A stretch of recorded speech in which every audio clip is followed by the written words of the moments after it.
Good morning, all you magnificent melon heads of the world, and happy Wednesday, everybody. Today's January 22nd, 2025. And the top story this morning is an absolute monster of a quarter that Netflix just posted. Guys, this to say that Netflix posted a beat would not be to do it justice. I mean, I'll be honest with you. I was really, really surprised. I figured they were going to have a pretty good quarter because Netflix has kind of ventured into live sports recently. I mean, the results have been kind of laughable. Like the pictures have been grainy and, freezing. The Jake Paul fight didn't really go so well for Netflix. There was one other big sporting event. I can't remember what it was that they had gone live for. Didn't really work out, but still they got a lot of subscribers out of it. So I was expecting a bump in their subscriber count, but wow, I was not expecting what they actually got. 18.9 million customers added. They're now over 300. Now, if you guys don't follow Netflix closely, the previous best quarter Netflix has ever posted for subscriber additions was, of course, the first quarter of 2020. You may recall we all got locked inside with nothing to do, so everybody ordered a swimming pool and signed up for Netflix. That's like pretty much what happened around the world. Well, in the first quarter of 2020, Netflix added 15 million subscribers. They just added 18.9. So again, to say this was a good quarter for Netflix, it just doesn't do it justice. This is the best quarter Netflix has ever posted. Revenue up 16%. That is the best gain in revenue since 2021. They're also raising prices again. Yay, inflation. Prices in the U.S., Canada, Portugal, and Argentina will be rising. Netflix's base subscription model will be $17.99 a month. That's going up by $2.50. They're also forecasting revenue growth of 14% for next quarter. Big beat. Netflix stock is ripping higher this morning, and it's dragging the NASDAQ with it. So it's going to be a pretty good day for tech stocks, or at least a pretty good morning for tech stocks.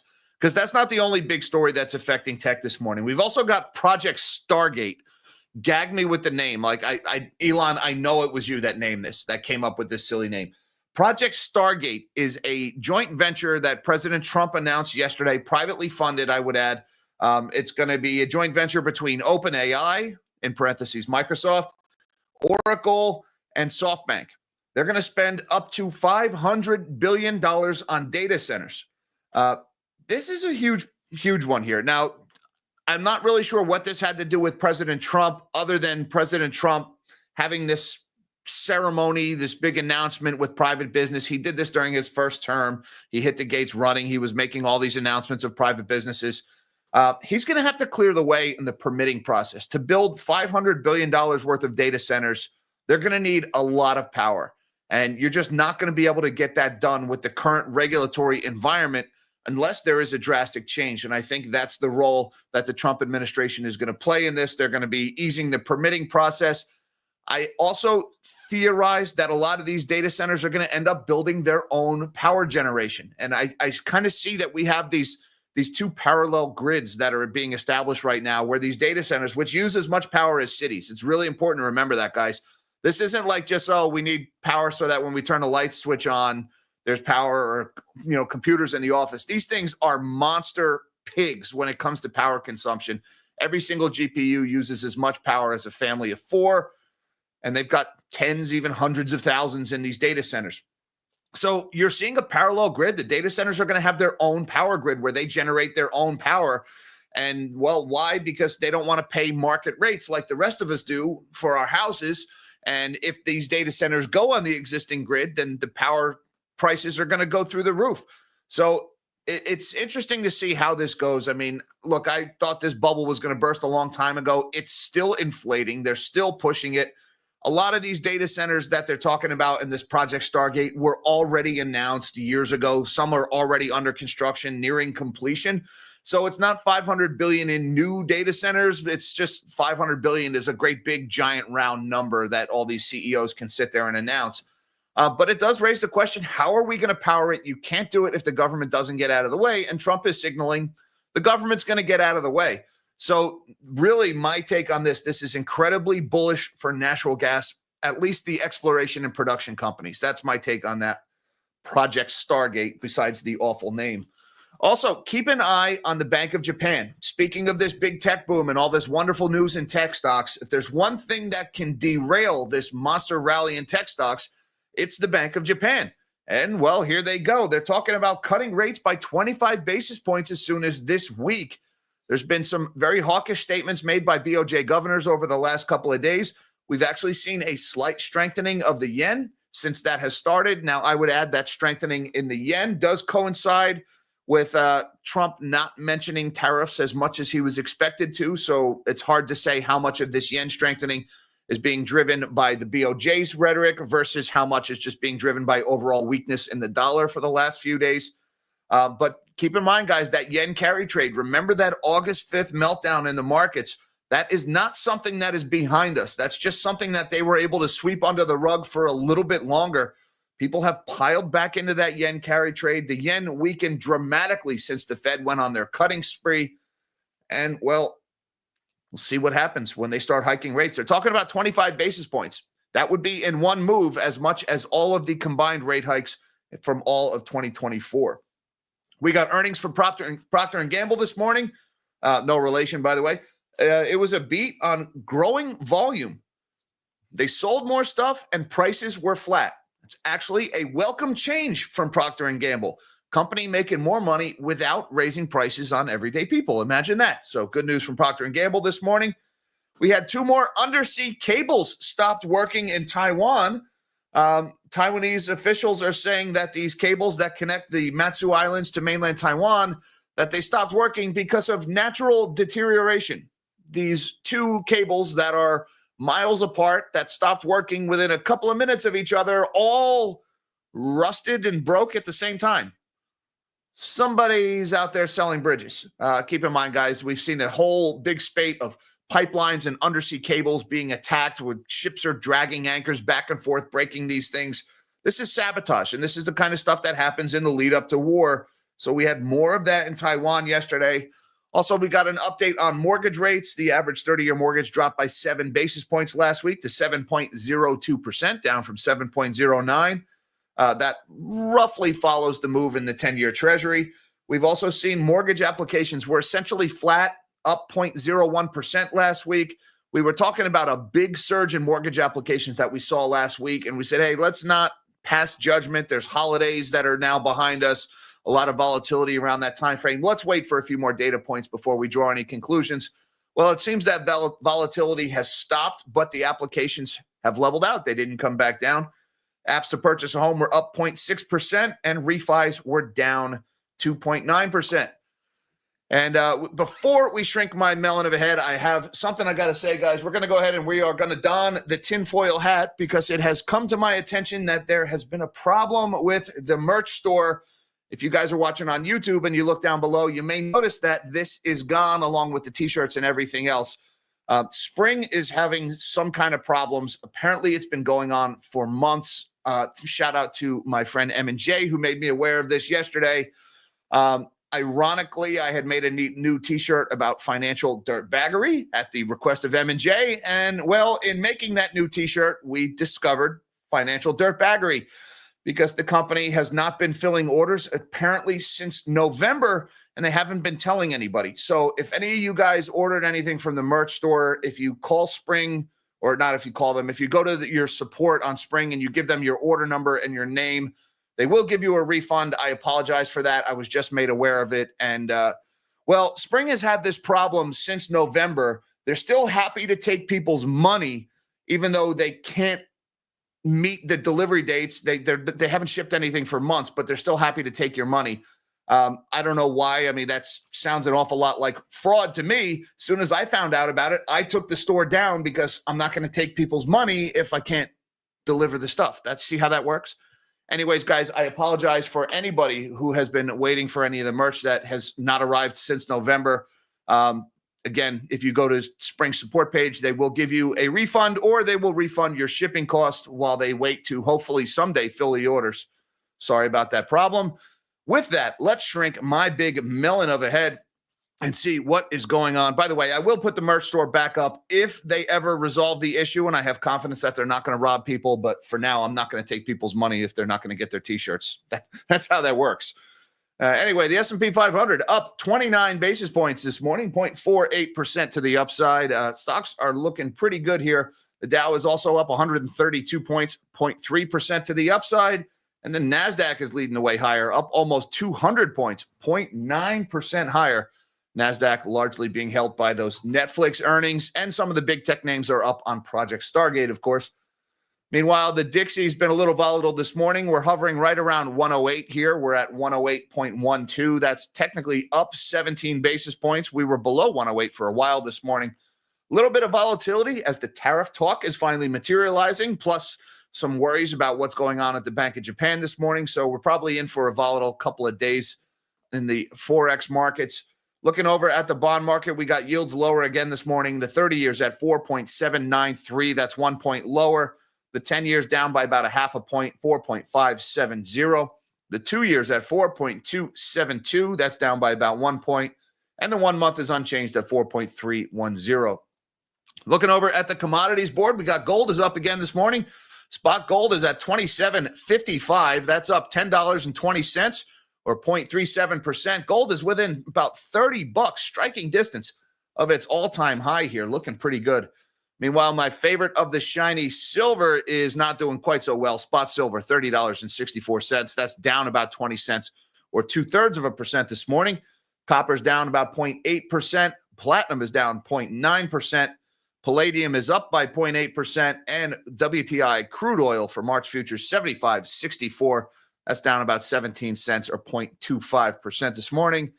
Looking over at the Bitcoin market, we got a little bit of red this morning. $104,048 as priced on Coinbase. That's down about 2,000 from yesterday's highs. We did go as high as about 107 yesterday before retreating back.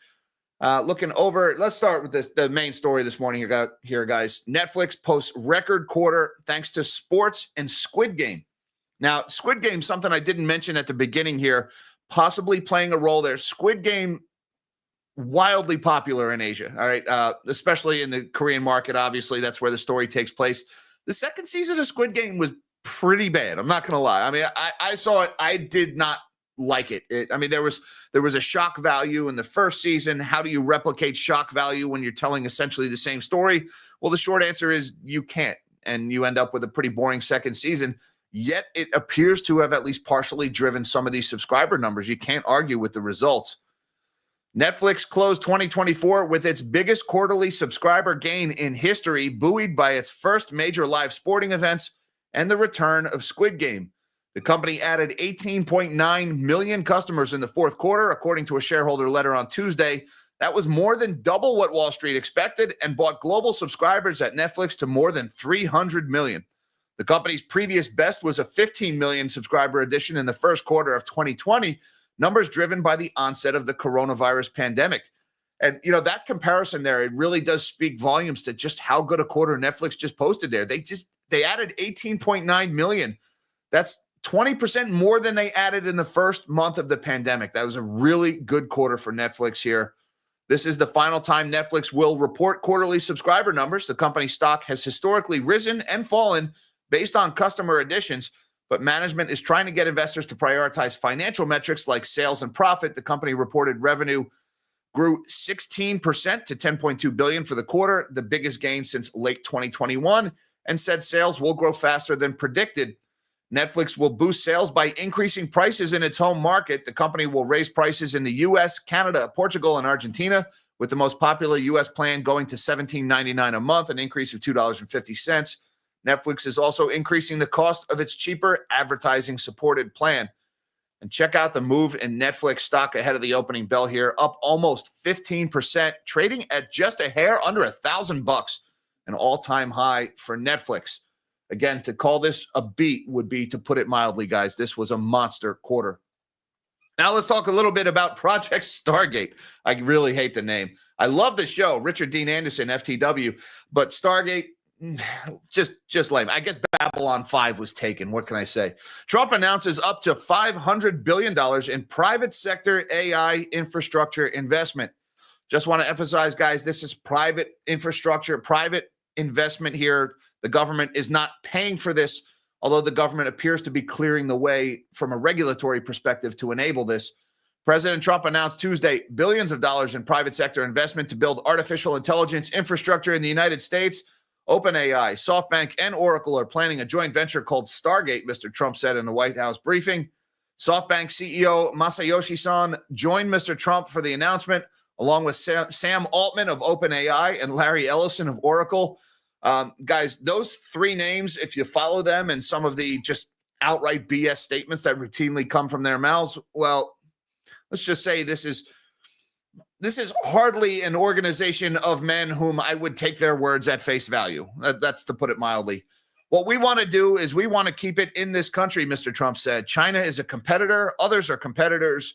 We want to be in this country, and we're making it available. I'm going to help a lot through emergency declarations because we have an emergency. We have to get this stuff built. Yeah, we have an emergency. We have to keep this stock bubble inflated. Sorry, did I say that out loud? So they have to produce a lot of electricity, and we'll make it possible for them to get this production done easily at their own plants if they want. That's a big one there. Permitting for on-site generation is probably going to be a big hurdle here.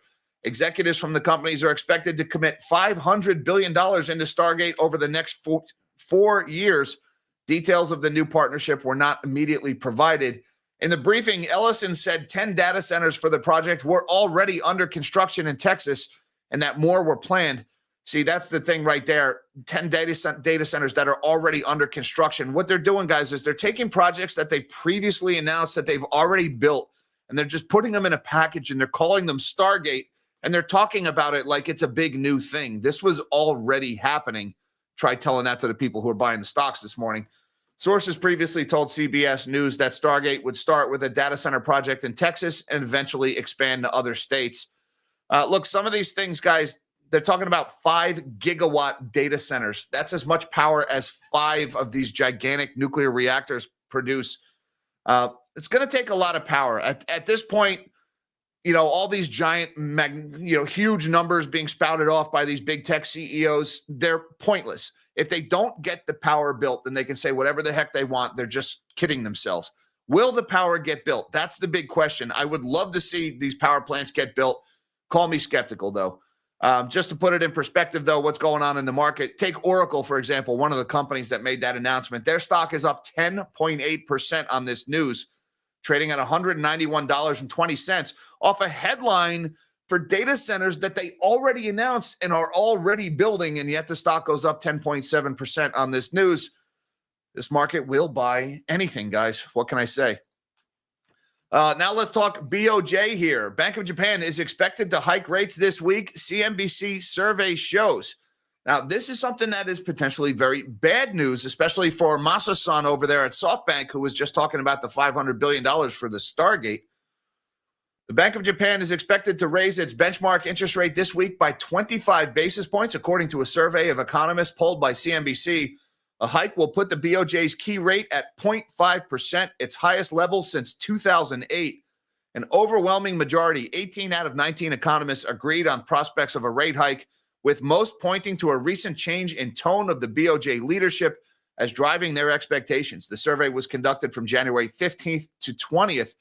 Public comments by Governor Kazuo Ueda and a speech by Deputy Governor Ryozo Himino to business leaders last week have indicated BOJ's willingness to hike rates. Ueda said on January 16th that the central bank would raise rates if improvements in the economy and prices continue, according to a report by Reuters. Now, the yen has weakened significantly since the BOJ decided to skip a rate hike in December, said Stefan Angrick, Associate Director at Moody's Analytics.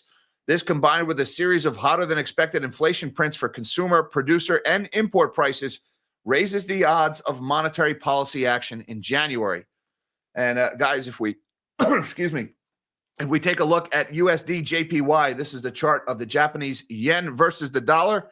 As you see this chart heading lower, that is the yen strengthening. As you see this chart heading higher, that's the yen weakening. All right, remember, this was what led to that panic in August after the Japanese had raised interest rates from nothing to 0.25%. We saw a very sudden, rapid strengthening of the yen, ultimately culminating in that August 5th panic in markets, where mysteriously they took away the sell button in all the popular American brokerages to stop the stock market bleeding. Now, ever since September when the Fed started hiking rates. When the Fed started cutting rates again, we have seen the yen start to weaken again. Now, then there was this little bump. This largely follows the track of the U.S. 10-year yield.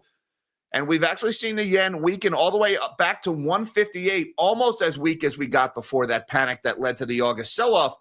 And then we had those comments from Ueda and his deputy. And ever since then, we've seen a little bit of strengthening in the yen. So the question is, will this new hike from the BOJ, is it going to set off another event like this? Are we going to see a big strengthening of the yen? If so, you better watch out. If you're levered up in these tech stocks, guys, look at what happened on August 5th. So the Bank of Japan remains one of those big existential threats to the market. And also keep an eye on U.S. Treasury Secretary Scott Bessent, who is largely expected to sail through confirmation. He is a legendary Forex manipulator. He used to work for George Soros. He was the architect of Soros's destruction of the pound. And later on in the 90s, he also took down the yen significantly. It's almost like Scott Bessent was handpicked to manage the unwind of the yen carry trade, just based on some of the big trades he's made historically. So keep an eye on the yen and keep an eye on what the U.S. Treasury does following these BOJ rate hikes. This is going to be an interesting couple of weeks. Also going on this morning, or I should say late last night, this one just cracked me up. 2 submarine communication cables connecting Taiwan with the outlying islands of Matsu near the Chinese mainland were reportedly severed on Tuesday by what Taiwanese authorities claimed was natural deterioration, with backup satellite and other systems being activated to maintain internet service on the islands. The incident comes soon after a Chinese vessel was accused of cutting several submarine communication cables in the Baltic Sea. Now, you can see here on the map, this is showing these 2 cables that both simultaneously stopped working due to natural deterioration, is what they're saying. That's kind of like the guy who committed suicide by shooting himself in the head twice. Not so sure it really works like that. By the way, in a dramatic escalation going on between the Chinese and the Taiwanese, the Chinese ambassador to Taiwan sent a strongly worded letter that was tantamount to, hey, you scratched my anchor. Yeah. Look, guys, we've seen this. This is laughable. I don't know what the hell the Taiwanese are thinking by trying to claim this is natural deterioration. I mean, this is obviously sabotage. This is what happened in the Baltic. This also happened in Taiwan a few weeks ago. And let's not forget, this is arguably something that we started. If you are like me and you believe that we were the ones who blew up the Nord Stream pipeline, the sabotaging of undersea infrastructure, civilian undersea infrastructure, has become the norm in this. Do we call it Cold War II? Is that what we call this now? I don't know. But whatever it is, just knock it off. Just knock it off. There's still time, guys. We don't actually have to fight this one out. Anyways, we got good earnings from Procter & Gamble this morning. They top quarterly results, estimates on improving U.S. demand. And this is a kind of a welcome change, guys, because we're talking about actually rising demand, not just price hikes. Procter & Gamble beat second quarter results estimates on Wednesday, driven by growing demand for its household items, such as Pantene shampoos and Tide detergents, as product innovations across price tiers helped lure more U.S. customers. Shares of the company, considered a bellwether for the consumer goods sector, rose nearly 3% in pre-market trading. Procter & Gamble has doubled down on investments on innovation and launched affordable products such as Olay Melts and Tide Evo to draw in lower-income shoppers following a drop in customer demand due to repeated price hikes. P&G reported a 2% rise in overall organic volumes in the second quarter, while the average prices across its product categories remain flat. And that is just fantastic news to me. And you guys know me, I don't really do optimism all that often, but when I see organic volumes rising and prices staying flat, thank you, Procter & Gamble. Finally, somebody has figured out a way to do this without just squeezing people. The company has been able to gain market share in the U.S., which accounts for nearly half of P&G's total sales, according to analysts, mainly benefiting from new launches such as Love's Platinum Protection. P&G stock is doing pretty good this morning, up 3.11% off of that earnings beat, trading at $166.75. That's up by about $5. We also got some housing data this morning. The 30-year mortgage rate, the average contract interest rate for 30-year fixed-rate mortgages with conforming loan balances in the U.S. fell to 7.02% for the week ending January 17th. That's down from 7.09% in the previous week, according to the Mortgage Bankers Association. It's the first decline in mortgage rates this month, although borrowing costs remain close to highs for May. The decline tracks the lower Treasury yields after better than expected inflation data prompted bets that the Fed has room to continue cutting interest rates this year. I don't know so much about those bets on continuing interest rate cuts. I think they're still only pricing in one cut this year. But you can see here what mortgage rates have done. We ticked down ever so slightly from 7.9 to 7.2. That's after rising rather dramatically from 6.13 all the way up to 7.09 since the Fed began this cutting cycle. So interest rates, again, they've done pretty much nothing but go up, with a few exceptions, this week being one of them, since the Fed started lowering rates. But a 7 basis point decline in mortgage rates, not really enough to spur any big change in applications. We also got that data this morning. Mortgage applications in the U.S. were 0.1% higher from the previous week, ending January 17th, holding the 33.3% surge from the earlier period, which was the sharpest increase in weekly application volumes since 2020. That's according to the Mortgage Bankers Association. The sustained increase in mortgage applications tracked the slight ease in benchmark mortgage rates, relieved by the pullback in long-dated Treasury yields following the softer inflation data. Applications for a mortgage to purchase a home edged 0.6% higher from the previous week, offsetting the 2.9% drop in applications to refinance an existing mortgage. So you can see here this little tiny blue bar there, basically unchanged. But this chart kind of doesn't reflect the reality that we held on to that rather large increase from the week before.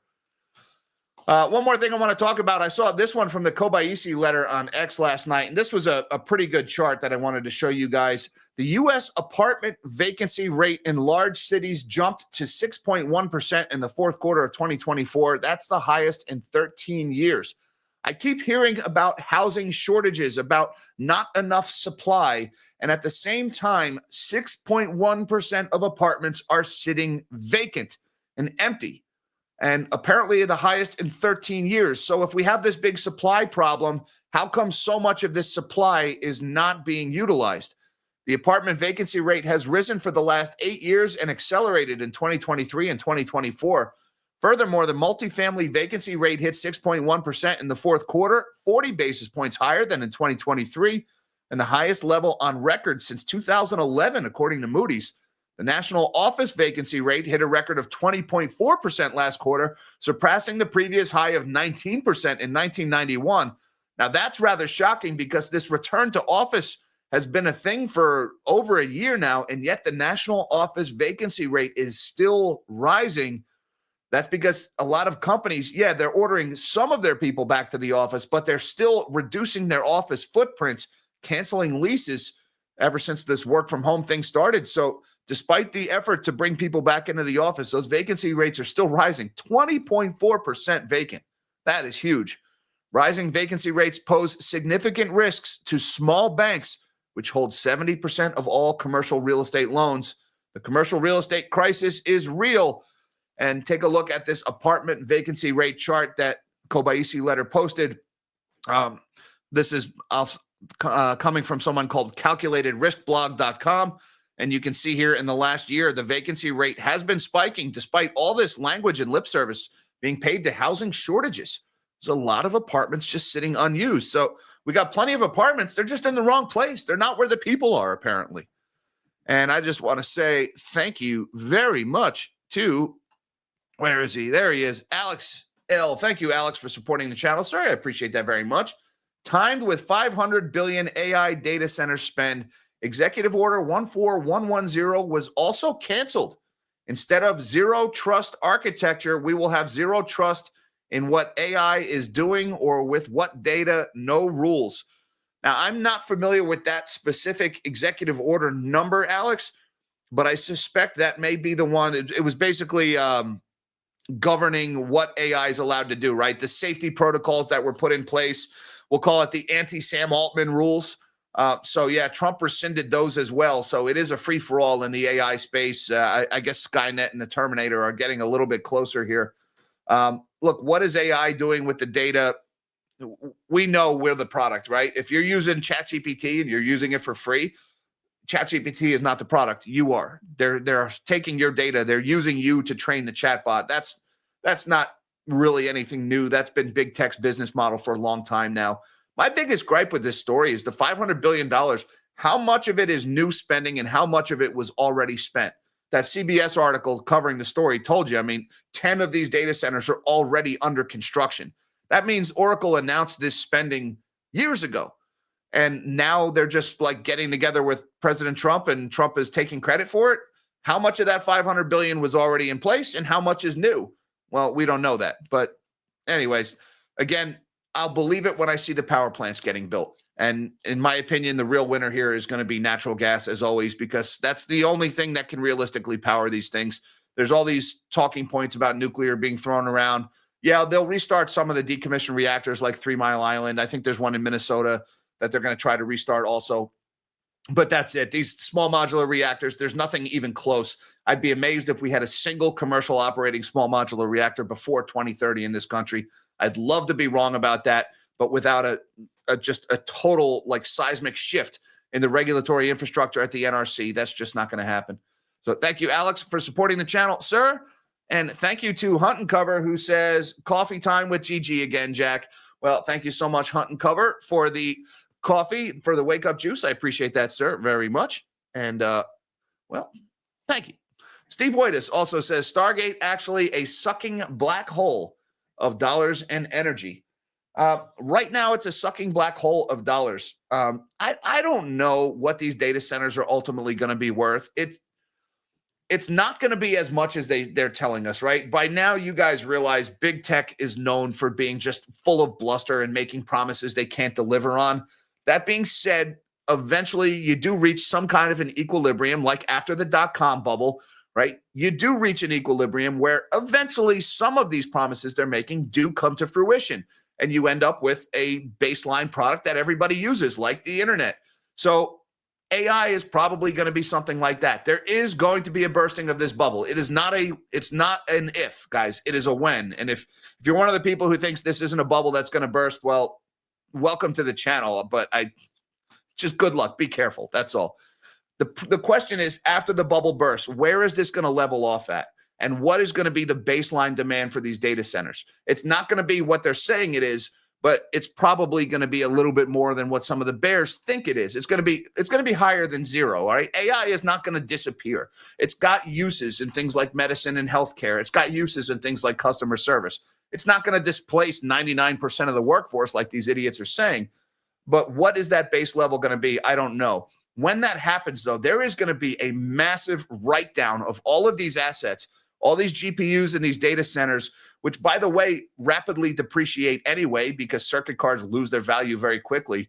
So these big tech companies are going to report some dreadful quarters eventually due to the write-down of all this data center infrastructure that right now they're scrambling to build.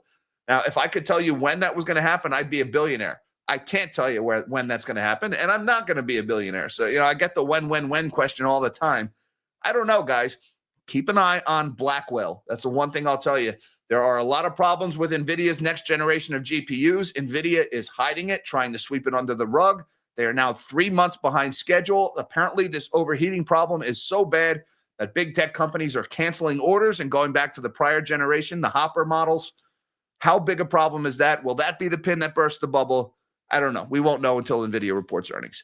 But thank you very much, Steve Waitis, for supporting the channel, sir. And thank you to Frank, who says, Jack, just curious on your thoughts of Nancy P., the former speaker's disclosure of buying 50 call contracts on Tempest AI before DJT announced the Stargate program, TEM. Look, I don't know anything about Tempest AI, TEM. Before you pile into a company like that, I'd make sure, does the company have revenue? I mean, I'm going out on a limb here, and I'm going to say Tempest AI doesn't have earnings, but do they have revenue? And if they don't, do they even have a product? All right, a lot of these AI names that are flying high on some of these news, they don't even have a freaking product. All they're selling is a story, and that story sells in the form of stock being bought by people who buy Fartcoin. What can I say? So I can't comment on that particular company, TEM. Look, Speaker Pelosi buying the calls. I think Speaker Pelosi, she gets all the attention. She's not the only one that does it. There's a list of names in Congress. There's R's and there's D's on it. Now, because she's so powerful, a former speaker, she gets all the attention. But there's a lot of them that do it, right? What's his name? The guy with the eye patch in Texas. I can't remember the guy's name, but he's also known to make a lot of very curiously timed trades, given his seat on certain committees. I'm all for a ban on stock trading by Congress members and their families. All right, these people, have you heard them talk? These people are not particularly intelligent, but they are very unethical, and they'll do anything for money and power. And so the idea that they wouldn't manipulate their position to make beneficial stock trades is laughable at this point. So I am all for a ban on congressmen and women trading stocks and their families, but even that won't be effective, guys. They'll just use intermediaries. They'll have their best friends do it, and then they'll give them backpacks full of cash under the table or whatever. We just need higher standards of leadership. That's my takeaway on that as a whole. But thank you very much, Frank, for supporting the channel, sir. I appreciate the super chat. And thank you, everybody, for having your coffee with the Melonheads this morning. Appreciate the super chats, guys. Don't forget, if you ordered some merch and your order is behind, if you reach out to Spring, you can get a full refund. Be sure and tell them nobody sent you. Thank you also to my Patreon supporters and magnanimous Melonheads on YouTube. You guys rock. Links down below should you feel so inclined. Hi, Mom. Hi, Dad. I love you guys. Don't forget that like button and the subscribe button on the way out. Until next time, live small and dream big.